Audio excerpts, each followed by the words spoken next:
Hello, welcome to my YouTube channel informative spot. आइए आज हम एक थ्योरम करते हैं जो कि बाइनरी क्वाड्रेटिक फॉर्म पे बेस्ड है। थ्योरम है हमारी let f x Y is equal to a x square plus B x Y plus c Y square. आपको याद होगा इस फॉर्म को हम कहते हैं binary quadratic form. Is a form with discriminant d, जिसका डिस्क्रिमिनेंट क्या है हमारे पास डी।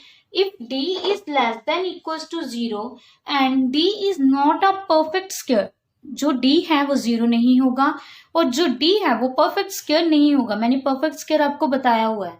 देन a भी 0 नहीं होगा और c भी 0 नहीं होगा। यहाँ फुल स्टॉप, मतलब पहले ये प्रूव करना है। एंड सेकेंड पार्ट क्या है हमारे पास, the only solution of F x Y is equal to 0 is integral x0 and y0। Means कहने का कि हमें फर्स्ट पार्ट में क्या प्रूव करना है कि अगर हमारे पास कोई एफ एक्स वाई ये इक्वेशन है, फॉर्म है हमारे पास, तो जो इसका डिस्क्रिमिनेंट जो है वो परफेक्ट स्क्वायर नहीं है, ये गिवन है हमें। देन क्या होगा, ए भी 0 नहीं होगा और सी भी 0 नहीं होगा। फर्स्ट पार्ट में हम प्रूव कर देंगे भी ए भी 0 नहीं है और सी भी 0 नहीं है।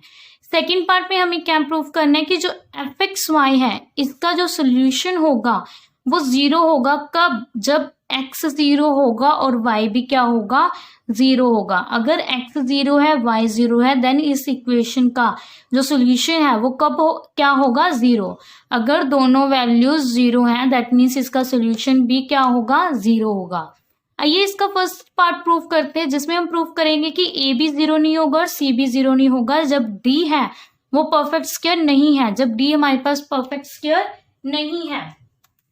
हम लेके चलते हैं, हमें गिवन क्या है कि एफ एक्स वाई, हमें एफ एक्स वाई गिवन है वो क्या है, A x square plus B x Y plus of C Y square. ये इक्वेशन हमें गिवन है। और जो डिस्क्रिमिनेट है, मैंने बाइनरी क्वाड्रेटिक फॉर्म करवाई थी तब डिस्क्रिमिनेट बताया था, जो डिस्क्रिमिनेट होगा इस इक्वेशन का वो क्या होगा, b square minus of 4a into c. Discriminate कितना होगा, b square minus 4 into c. अब हमें प्रूव करना है कि a भी 0 नहीं होगा और c भी 0 नहीं होगा। हम मान के चलते हैं कि a जो है वो 0 है और जो c है वो भी क्या है, 0 है।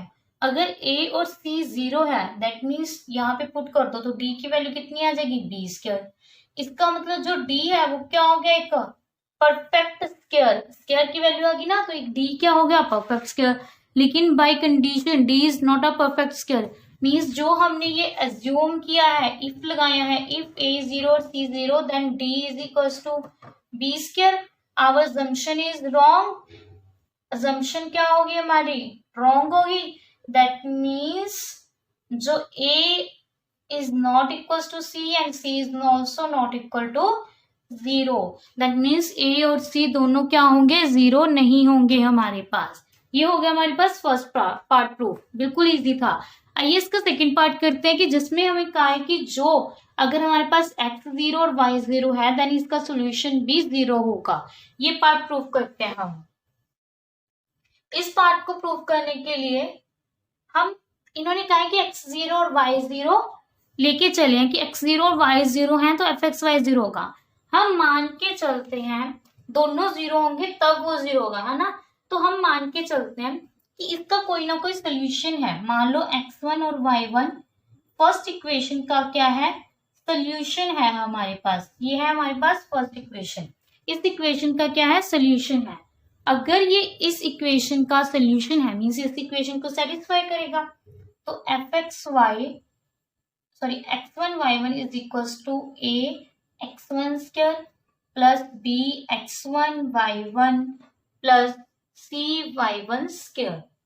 अब ये कहते हैं अगर दोनों 0 हैं तब इसका सोल्यूशन क्या आएगा, 0 आएगा। हम मान के चलते हैं कि दोनों में से कोई एक 0 है। इफ हमारे पास अगर y1 0 है, if y1 is equal to 0 then इसमें y1 0 कर दो तो हमारे पास जो इक्वेशन बचेगी वो सिर्फ बचेगी a x1 स्क्वायर। यहाँ पे पुट करनी है एफ एक्स वाई 1 में, f x Y is equal to 0 में। अगर y1 0 then a x1 square is equal to 0, तो यहाँ से तो x1 भी 0 आ रहा है, ठीक है। अगर एफ एक्स वाई 0 है, हमें क्या प्रूव करना है कि अगर एफ एक्स वाई 0 है तो x भी 0 होगा और y भी 0 होगा। यहाँ पे हमने किया कि अगर मान के चलते हैं कि ओनली y1 0 है, अगर यहाँ पे पुट कर दिया तो यहाँ से क्या आ गया, x1 भी 0 होगा। अगर हम मान के चलते हैं कि इफ x1 0 है देन यहाँ से क्या आ जाएगा, अगर x1 0 है तो cy1 square is equal to 0, यहाँ से y1 भी 0 हो गया। ठीक है, y1 0 का अब आपको होगी a और c तो कंडीशन गिवन ही है हमें पास कि वो 0 नहीं है, इसका मतलब x1 0 होगा और यहाँ पे y1 0 होगा।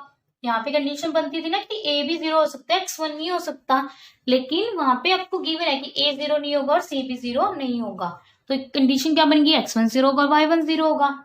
इसका मतलब कि अगर हम fxy इज इक्वल टू 0 लेते हैं और एक को 0 करते हैं तो दूसरा भी ऑटोमेटिकली 0 होगा हमारे पास।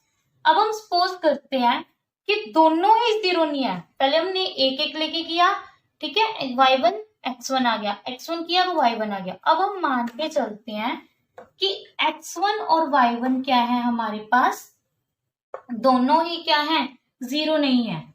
x1 भी क्या है हमारे पास, 0 नहीं है, और y1 भी क्या है हमारे पास, 0 नहीं है। अगर दोनों 0 नहीं है देन अब आपके पास 4a into f x y की वैल्यू निकालेंगे। सबसे पहले हम 4a into f x y की वैल्यू निकालेंगे, मीन्स जो एफ एक्स वाई है उसको किससे मल्टीप्लाई कर देंगे, 4a से।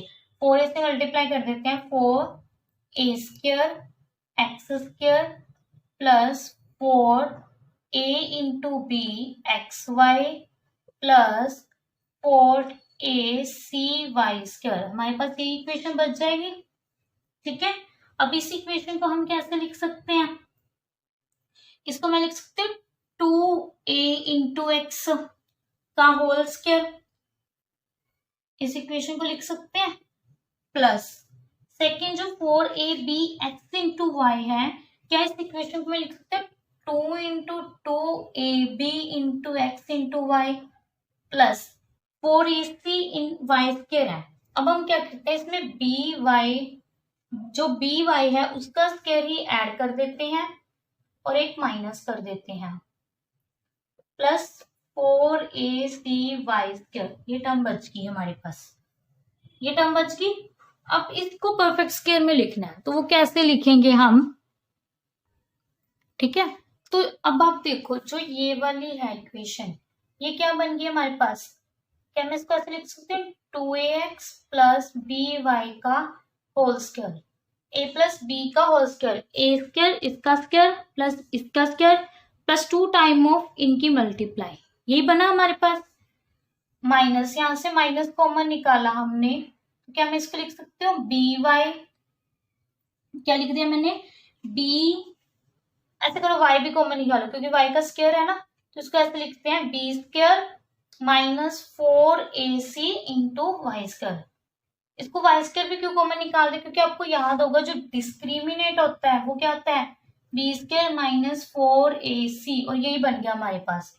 तो इसको क्या लिख दिया 2ax प्लस बी वाई का होल स्क्वायर माइनस ऑफ, ये क्या बन गई डी इंटू वाई स्क्वायर, ये इक्वेशन बन गई हमारे पास।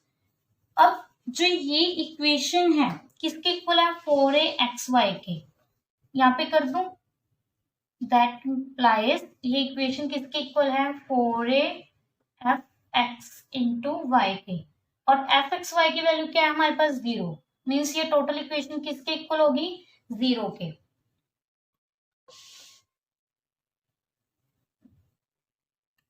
ये इक्वेशन किसके इक्वल होगी 0 के, means 2ax plus b y का जो होल स्क्वायर है minus d y square is equal to of 0, ये माइनस उधर प्लस, तो क्या बन जाएगा 2ax प्लस बी वाई का whole square is equal to of d y square. तो यहां से हमारे पास किसकी वैल्यू आ जाएगी डी की, तो डी की वैल्यू क्या आ जाएगी, d is equal to 2ax plus b y over y का होल स्क्वायर, क्योंकि यहाँ पे भी स्क्वायर था और यहाँ पे भी स्क्वायर था। अब आप अज्यूम कीजिए, आपको यहाँ पे पता लग जाएगा जो डी है हमारे पास वो क्या आ गया, एक परफेक्ट स्क्वायर बन गया, लेकिन कंडीशन क्या थी, D is not a perfect square, D perfect square नहीं होना चाहिए, मीन्स जो हमने अज्यूम किया था यहाँ पे जो अजम्पशन थी वो हमारी क्या होगी, रॉन्ग होगी।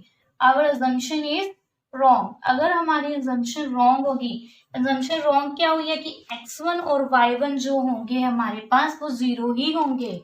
हमने लिया था कि जो x1 भी 0 नहीं है, y1 भी क्या है 0 नहीं है, लेकिन ये क्या होगी रॉन्ग, मीन्स x भी 0 होगा और y भी 0 होगा। कब?